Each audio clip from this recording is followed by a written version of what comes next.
Good morning, Satnam. Welcome to week 4 of our Kundalini Yoga challenge, where we do 3 minutes of fists of anger, followed by 6-minute meditation to resolve our inner conflicts.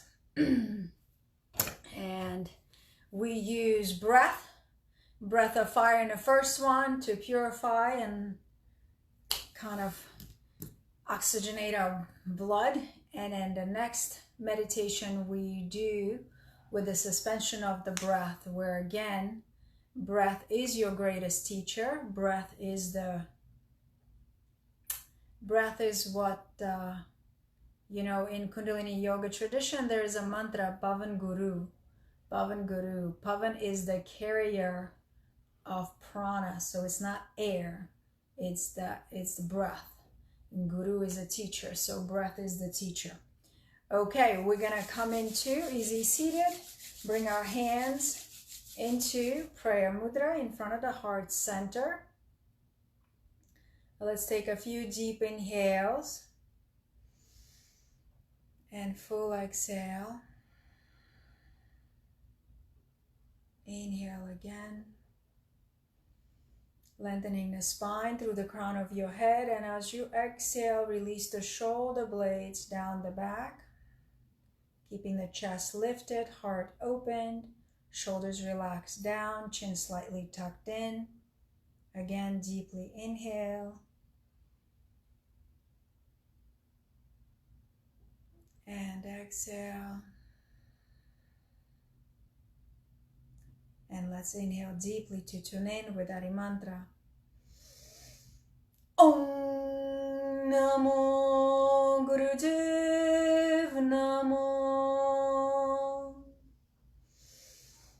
Om Namo Gurudev Namo. Om Namo Gurudev Namo. Adgure Name, Jugadgure Name, Sadgure Name, Sri Gurudeve Name. Adgure Name, Jugadgure Name, Sadgure Name, Sri Gurudeve Name. Adgure Name, Jugadgure Name, Sadgure Name, Sri Gurudeve Name. Deep inhale. Suspending the breath, engaging the root lock, holding the gaze to the brow point.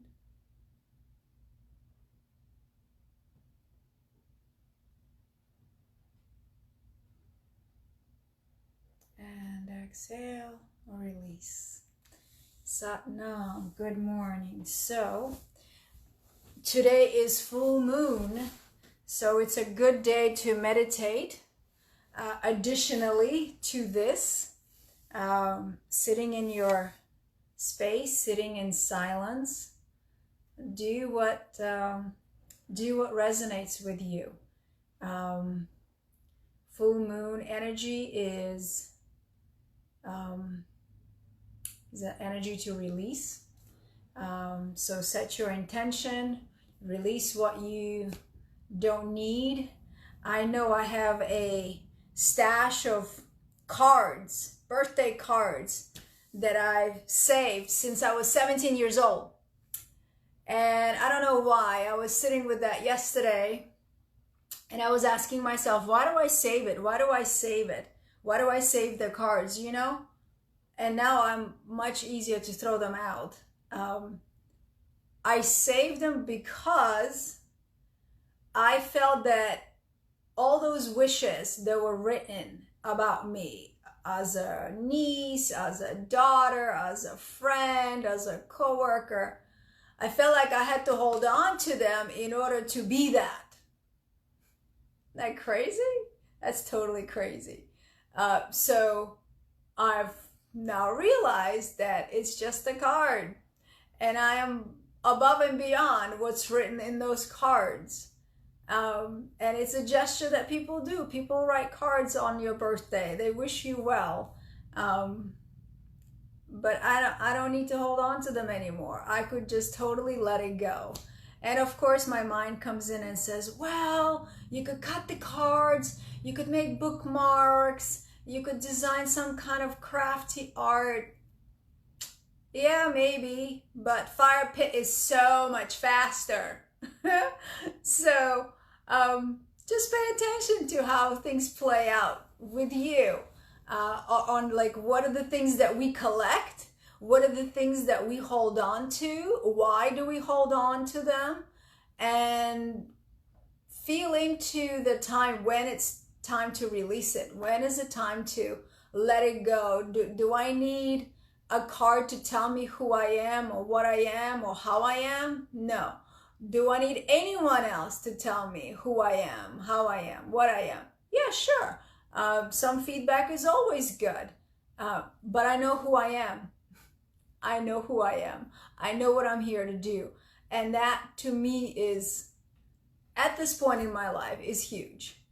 It's huge because I know I spent a lot of years searching and identifying myself through other people. And yes, there's oneness, there's unity, there's always a reflection of me in everyone that I come in contact with.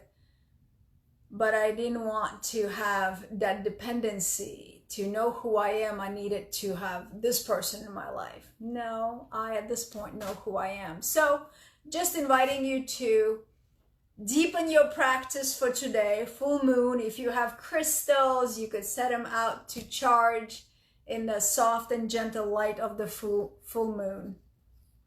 And just get a moon bath, you know? It's a beautiful way. Here in Florida, lots of bugs, lots of mosquitoes. They love me, so it's not as pleasant, but I'll still step out and try to enjoy it. Okay, so fists of anger. Thumbs are on a Mercury mound. Mercury is the pinky.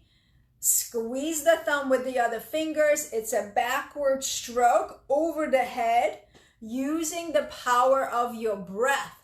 So make sure that your inhales and exhales are equal, that we tend to puff out more than we take in.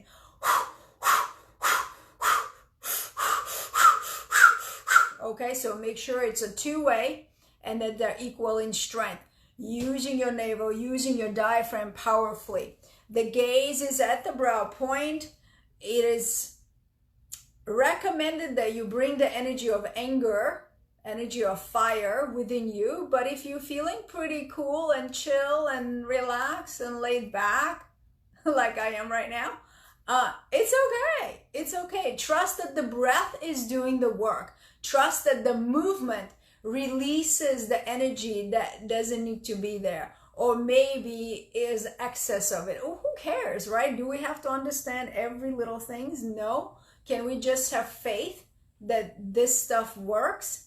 And it helps us to create that awareness about ourselves, about our patterns, where we are better at responding to situations in a more neutral way, in a more compassionate way, rather than lashing out or, pushing judgment this way or that way. So that's all this practice does. Whether you have some stuff inside of you or not, it doesn't really matter. Do the practice so we could always be better than we were yesterday. Okay, 3 minutes. Here we go, starting with the breath. Of course, women on menstrual cycle, long deep breath instead. Also women who are pregnant beyond first trimester. So starting with the breath. And the arms.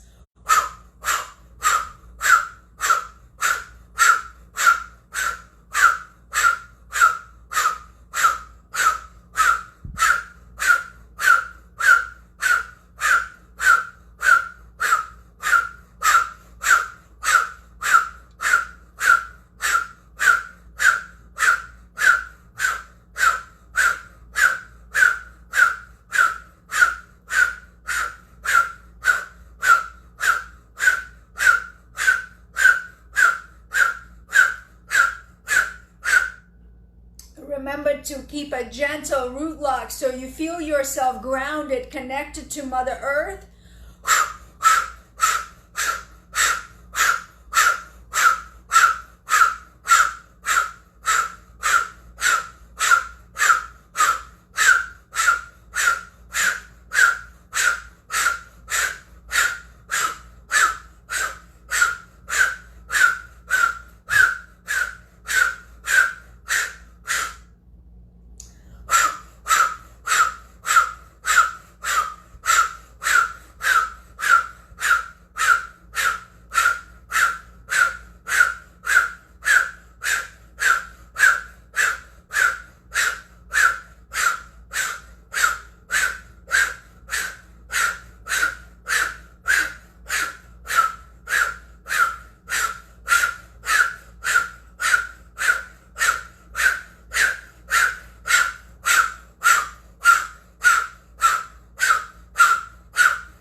keep going.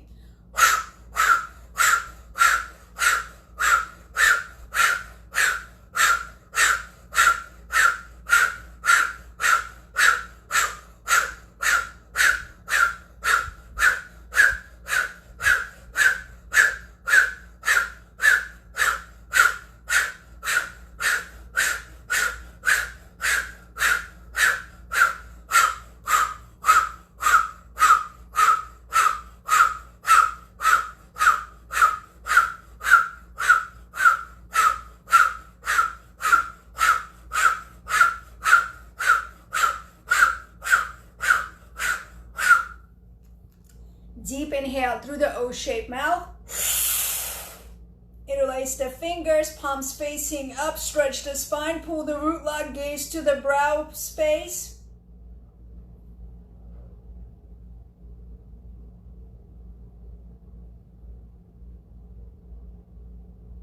Cannon breath out.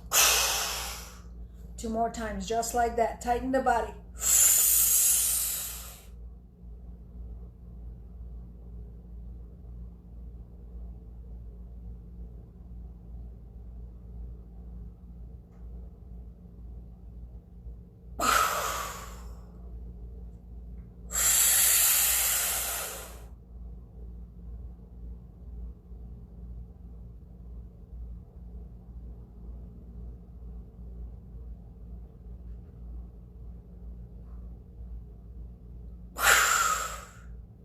And bring your hands to gently rest on your knees or in your lap.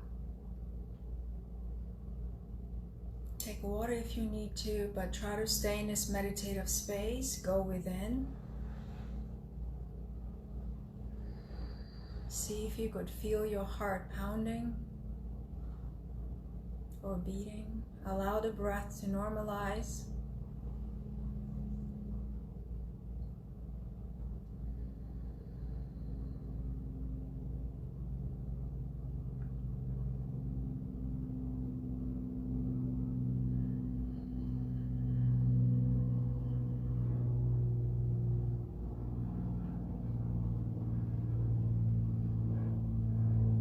Let's take a deep inhale together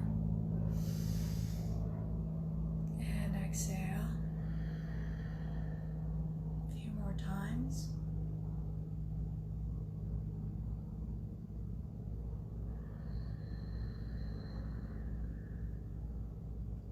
Deepest inhale.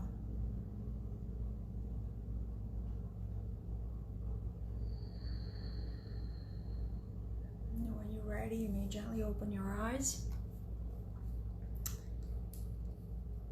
Okay.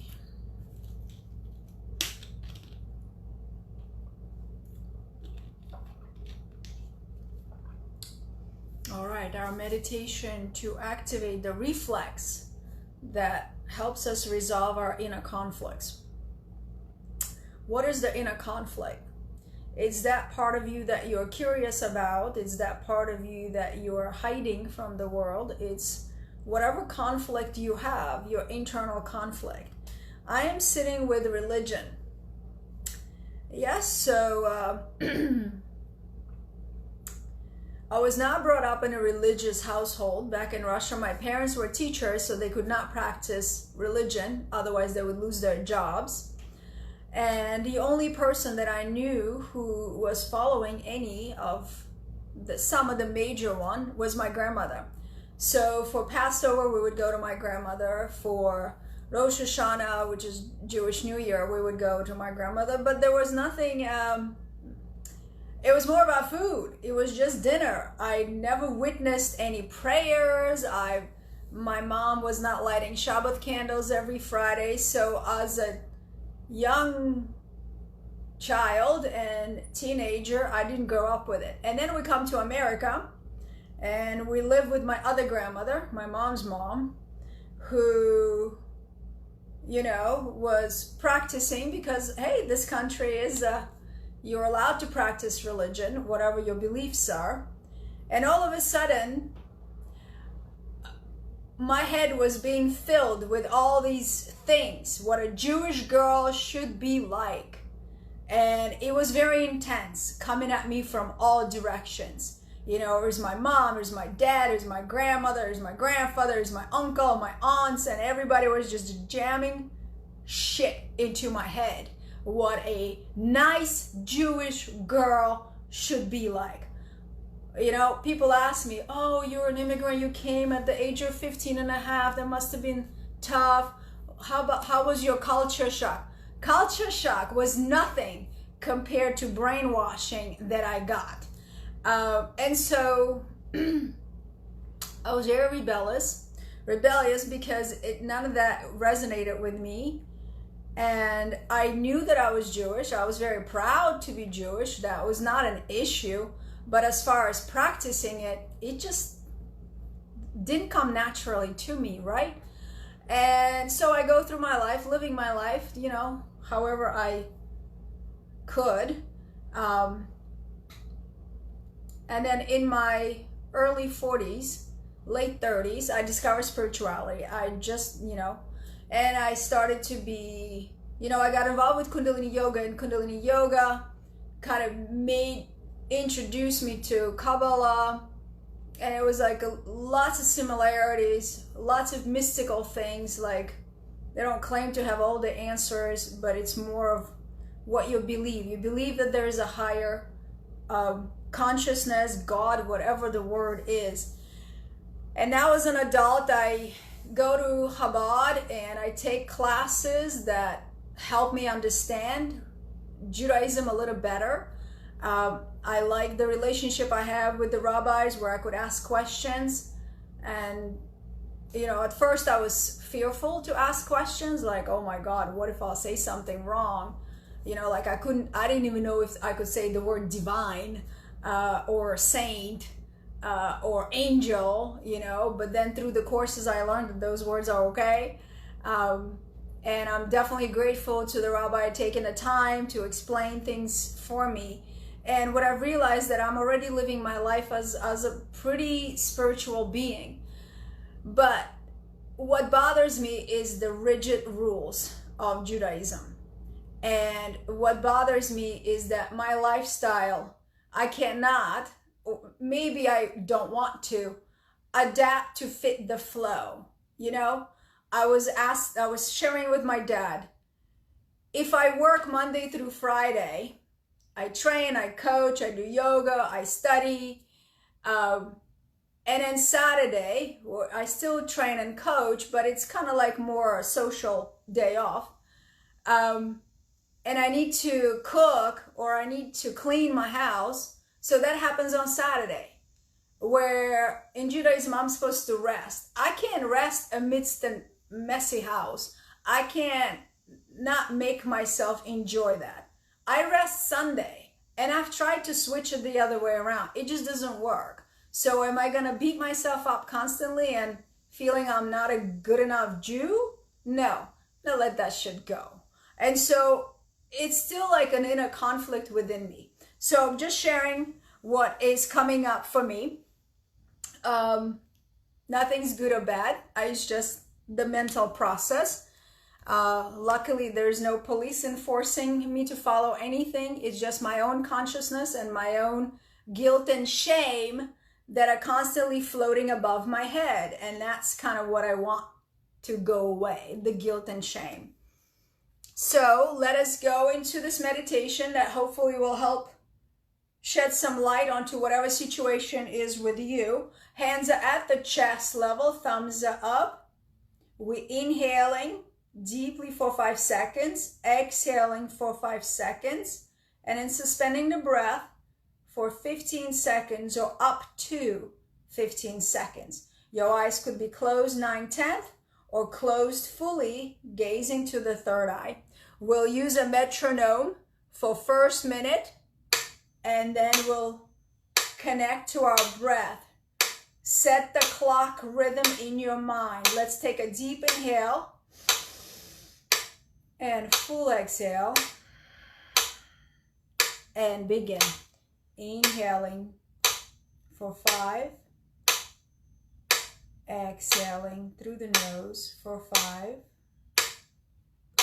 and suspending, keeping the breath out between 10 or 15 seconds. Diaphragm is relaxed, abdominal muscles are relaxed. And continue in that cycle.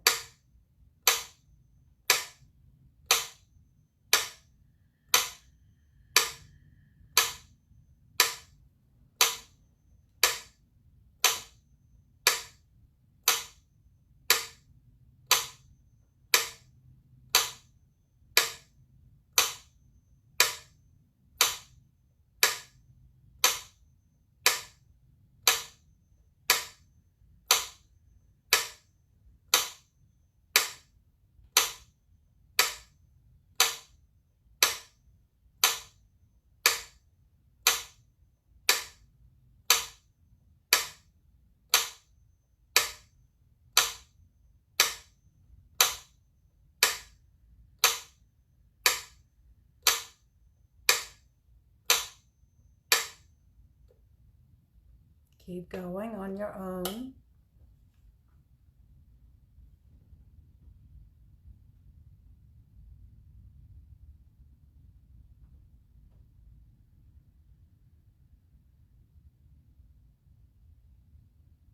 And connect into your breath. A breath is your greatest teacher.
Check in with your posture. Make sure you're sitting up nice and tall. Chest up, chin in.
Make this your last cycle.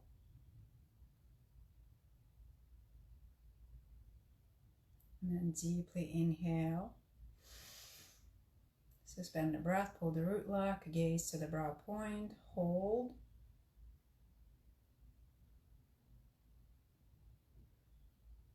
Exhale.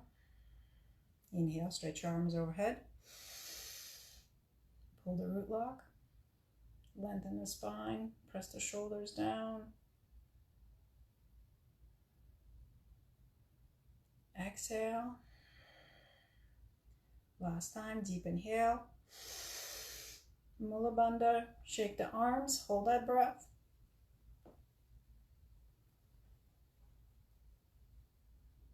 Exhale. Stay in the space for a moment. And go within.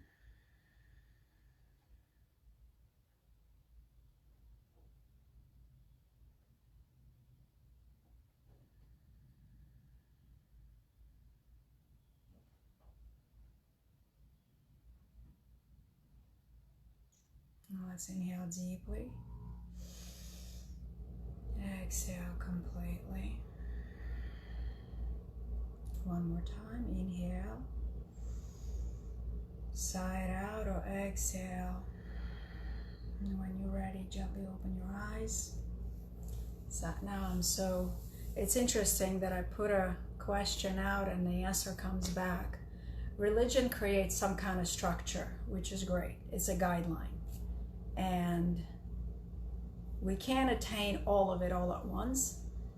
So it becomes a gradual process through life. As you go through life, you take on a little more, you take on a little more, or you give off, you give away, you release what you don't want. And it's, for me personally, it's not, I couldn't follow all of that. You know, all the mitzvahs, all the good deeds that we're supposed to do in our lifetime. You know, I do my best and I don't keep score. So, however it plays out, that's just my thing. Okay, let's bring our hands together in front of the heart, center in prayer mudra to seal the practice with one long Sat Nam. First, let's inhale deeply. Exhale. Inhale. Sat Nam. Sat Nam. Thank you so much for joining me yet for another week and joyful ride. This has been amazing to share this with you. Please know that I value and treasure each of you who is tuning in daily and working on themselves, because it's up to us to change us and then reflect that light into the world. Sat Nam, have a great day. I'll see you tomorrow, 9:45, usual time, 9:45. Ciao.